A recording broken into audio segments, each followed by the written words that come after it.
Y ahora sí tenemos una comunicación con Daniel Guzmán, que es excombatiente de Malvinas. Daniel, muy buenos días. Acá Tomás García y Gastón Alberdi te saludamos. Buen día, Tomás. Buen día, Gastón. Una corrección positiva. Así. No soy excombatiente. Hay otros que dejaron de combatir Muy y otros bien. que continuamos. Así que eso, lo de combatir, quedan para los lados. Es verdad. No para los veteranos, los soldados que seguimos combatiendo. Totalmente, hermano. ¿Cómo estás, Gastón Alberdi? Sí, bueno, sos un gran veterano de guerra, vivís en nuestro territorio nacional, en la Tierra del Fuego.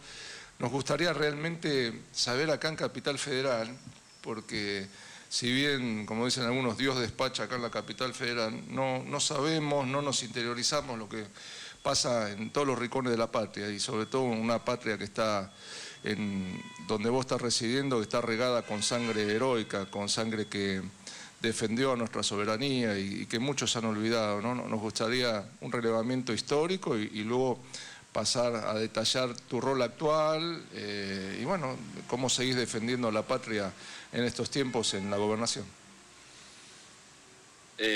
Vivo en Ushuaia, vivo en la capital de Malvinas. Tiro un par de datos: 2.8 la temperatura en este momento en Ushuaia, un poquito de nube, está hermosa la mañana, sin viento, muy agradable. Un poquito menos en Malvinas, 2 grados 6 en Malvinas, y en Marambio menos 24,3. Para la fecha podríamos decir que hace calorcito en Marambio. una primavera muy linda, así que además de hacer esta inscripción, los invito a que visiten cada vez que puedan la capital de las Malvinas, más en este tiempo tan convulsionado de la política argentina, ¿no? Claro. Y podríamos trazar una línea de tiempo de los últimos 50 años, porque Tierra del Fuego, para que se entienda, desde el año 70, mejor dicho, no Tierra del Fuego, sino el Estado Nacional, los distintos gobiernos nacionales trazaron desde la década del 50 3 proyectos estratégicos para el desarrollo geoestratégico justamente y el poblamiento de Tierra del Fuego. Primero, la Ley de Promoción Económica y Fiscal, la 19.640, que fue un decreto ley de Lanusse, ¿no? Del general Lanusse de la anteúltima dictadura, ¿no? Que arrancó en Ganía ya en el 60 y pico. Él planificaba la necesidad de, esto se venía hablando hace rato, ¿no? De la poca población que tenía Tierra del Fuego hasta los 60, estamos hablando de menos de 10.000 habitantes. En realidad teníamos algo así como 5.700 en Ushuaia en esa oportunidad, casi 10.000 en toda la provincia. Entonces se traza esa ley de promoción económica y fiscal con sentido de poblamiento. No era solamente para beneficiar a los empresarios o a los comerciantes, sino para darle la ventaja de los argentinos y argentinas para radicarse en el sur. Claro. El otro hecho importante era la construcción de una base naval integrada para el desarrollo antártico. El viejo proyecto de desarrollo antártico que ya cumple 100 años desde la época de Perón a la actualidad. Y un tercer elemento era la integración territorial entre el área nacional continental y el área insular de la Tierra del Fuego a través de un cruce por aguas argentinas. Todos esos elementos se conjugaban en los 70, mientras en paralelo Argentina avanzaba con los acuerdos de cooperación y asistencia con Malvinas, ¿no? Esto se da en todos los 60, en la década del 70. En ese mismo lapso, entre los 70 en adelante y hasta los 80, un grupo de compañeros y compañeras de Tierra del Fuego empieza a plantear la provincialización de la Tierra del Fuego. Fíjate todo ese proceso. En 50 años, en términos poblacionales, Tierra del Fuego pasamos de esos 10.000 a fines de los 60 sí, a 200.000 habitantes, ¿no? En paralelo, en Chile, la dictadura pinochetista plantea una ley parecida, que era la ley Magallanes, intentando capturar a industriales chilenos, que no los tuvo ni los atrajo, de hacer lo mismo en el sector chileno de la Isla Grande. La Isla Grande de Tierra del Fuego, uno siempre ve un triángulo, pero en realidad eso es un corte netamente, digamos, jurisdiccional, no es el mapa completo. Del otro lado del sector chileno sigue habiendo menos de 5.000 habitantes en este momento viviendo. Entonces, fíjense cómo esas políticas de Estado han tenido verdadero éxito. Así es. Y no es una ley, no han sido leyes que fueron redactadas primariamente por los fueguinos, salvo si en el caso de, por ejemplo, del cruce de integración, de integración soberana, digamos. Lo que significa salir del continente, entrar a la Isla Grande o salir de la Isla Grande y llegar al continente entre Santa Cruz y Tierra del Fuego por aguas argentinas y no tener que pasar por Chile. Sí, sí. Esa era y en eso estuvo trabajando mucho Ernesto Manuel Campos, que es uno de los hacedores de los acuerdos de cooperación y asistencia entre Argentina y Gran Bretaña, allá por los 70, cuando empieza a volar la ADE semanalmente entre Comodoro y Puerto Argentino. YPF le lleva permanentemente el gasoil, el querosene, las naftas para el gas de las primeras garrafas que tuvieron en el Malvinas, ¿no es cierto? Las primeras garrafas que tuvieron en Malvinas fueron las que llevaron los argentinos. Correo argentino, las primeras docentes bilingües, todos los acuerdos para que los pibes y pibas malvineros vinieran a estudiar a los colegios del área continental o insular, de la Tierra del Fuego, o en las universidades públicas, o la atención sanitaria en los hospitales de Comodoro Rivadavia o de Buenos Aires. Entonces todo eso se arma en los 70, ¿no? Entonces uno dice, bueno, ¿qué sucedió en estos 50 años? Y vemos por eso un proceso evolutivo en términos poblacionales y en términos industriales, que en esta etapa tan nefasta del mileísmo estamos viendo que es atacado violentamente, justamente no solamente la cuestión industrial y laboral, sino atacan a la base del sostenimiento argentino en el Atlántico Sur, específicamente en el centro de la Argentina bicontinental. Este es el panorama que vale recordar, porque solamente de estos 3 grandes proyectos solamente tenemos la 19C40. Nos falta una base naval integrada, que en las últimas horas estamos viendo nuevamente que el gobierno de Milei tiene intenciones ya no de desarrollar el proyecto soberano y genuino fundado allá por la década del 50, sino que lo quiere hacer de manera conjunta con Estados Unidos, y a su vez no tenemos un cruce de integración soberano. Por tanto y en cuanto todo lo que entra y sale de la Isla Grande de Tierra del Fuego, que mayoritariamente viene en camiones, tiene que pagar y está condicionado al cruce de un país vecino bajo reglas que no son las. Esta es la situación en este momento en términos generales. Ahora podemos diversificar a donde ustedes quieran la entrevista. Sí, Daniel, bueno, básicamente poder situarnos en tiempo y en espacio. Sabemos que participaste del evento conmemorativo del aniversario de Malvinas este año. Sabemos que estuvieron determinados gobernadores, que invitó el gobernador del territorio nacional donde vos también habitás. Sabemos de tu participación ahí, al parecer hubo una interrupción que vos de manera, digamos, valiente tuviste en contra de un funcionario que estaba faltando a la verdad. Nos gustaría poder conocer como argentinos y vos como patriota que nos comentes cómo se fue dando todo esto. Sí, yo tuve una intervención el 2 de abril porque relacionado con la existencia de un radar de capitales británicos y irlandeses desde el año 2022 en Tierra del Fuego, ¿no?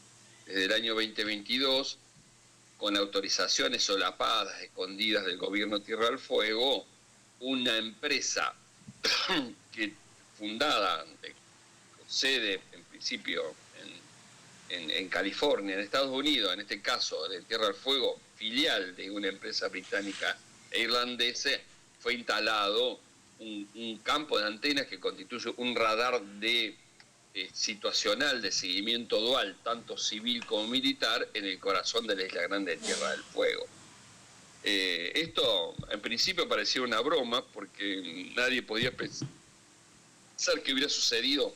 Recién, casi 9 meses después, nos enteramos de lo que estaba sucediendo, cuando desde la embajada argentina en Washington, el CEO de esta empresa, que es Leo Labs, Dan Sepperly, desde la embajada argentina en Washington, como decía, hace un anuncio de que Argentina había autorizado la instalación de un radar para el seguimiento de la chatarra espacial, ¿no? ¿Qué es la chatarra espacial?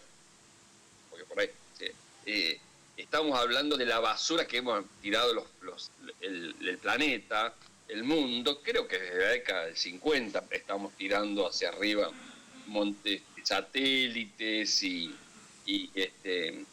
tecnología orbital que gira, digamos, entre la atmósfera baja, podríamos decir, entre los 200 y los 500 kilómetros de altura, donde normalmente la atracción de la gravedad no hace que las cosas se caigan inmediatamente. Que hemos tirado, que está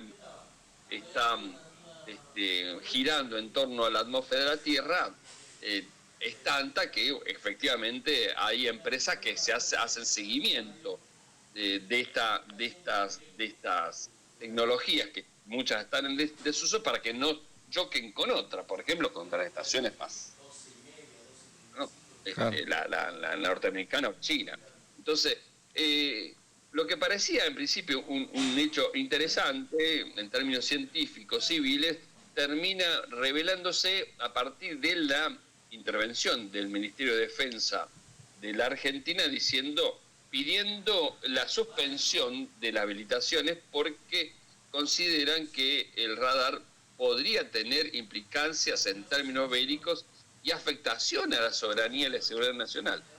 Cosa que al poco tiempo, no solamente es la habilitación, primero, toda la documentación primaria de la habilitación primaria se hizo en Tierra del Fuego.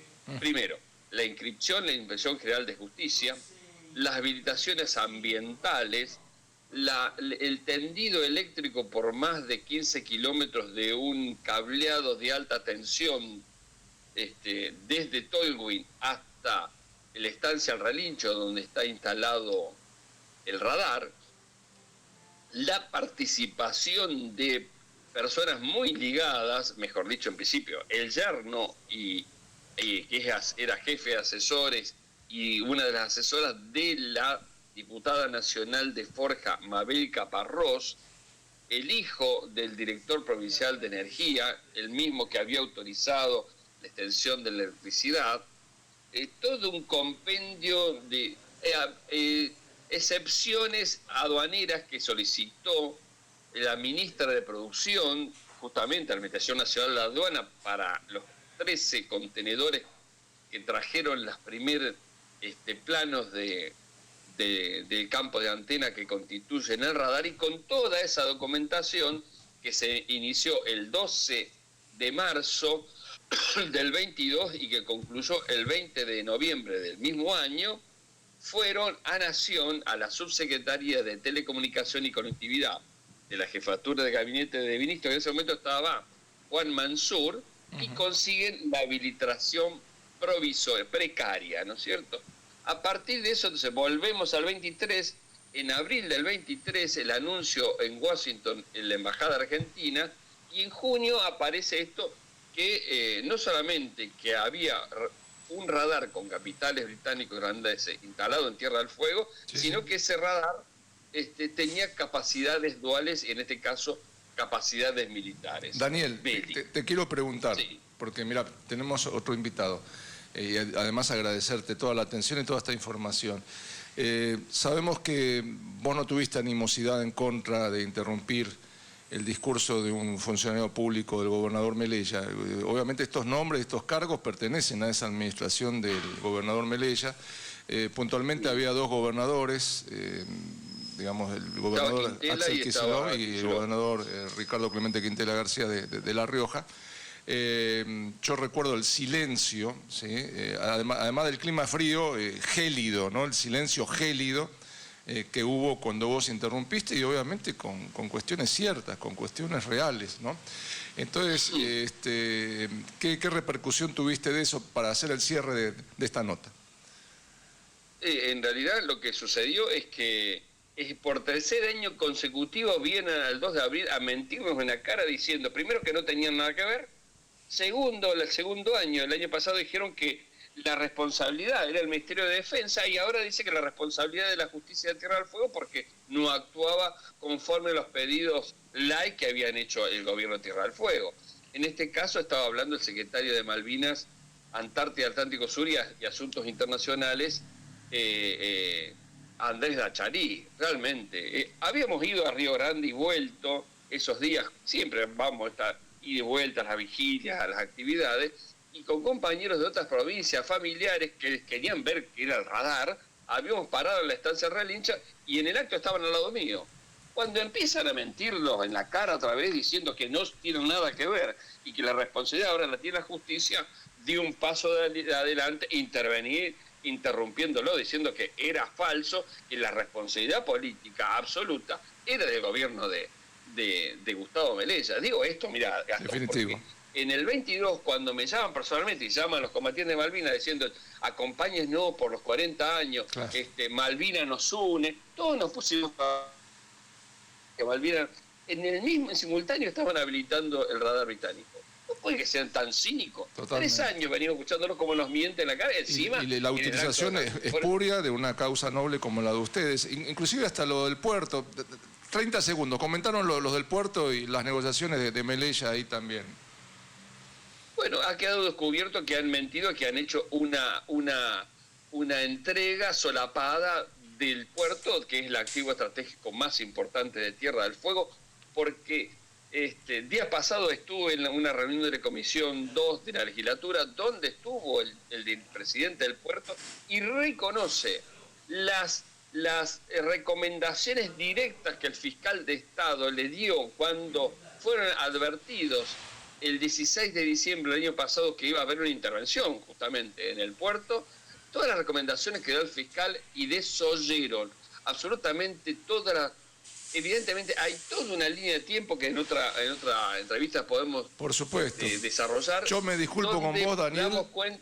Lo que sí me encantaría, hermano, que me pudieras dar, obviamente como amigo y también a nuestra audiencia, tus redes sociales, y sabemos que sos periodista, el sitio de tu página web, por favor. Sí, yo dirijo el sitio web Agenda Malvinas, Periodismo Anticolonial, un proyecto que iniciamos en 2018 con mi querido amigo ya desaparecido Alejandro Bet, que es un veterano de guerra. Pueden encontrarlo en todas las redes, por ejemplo, en Twitter, en agendamalvinas.com.ar, nos pueden encontrar en Facebook con las mismas extensiones, en Twitter, en Instagram, nos pueden encontrar en todas las redes. Solamente por agendamalvinas.com.ar van a aparecer todas el listado de nuestras redes. Excelente, Daniel Guzmán.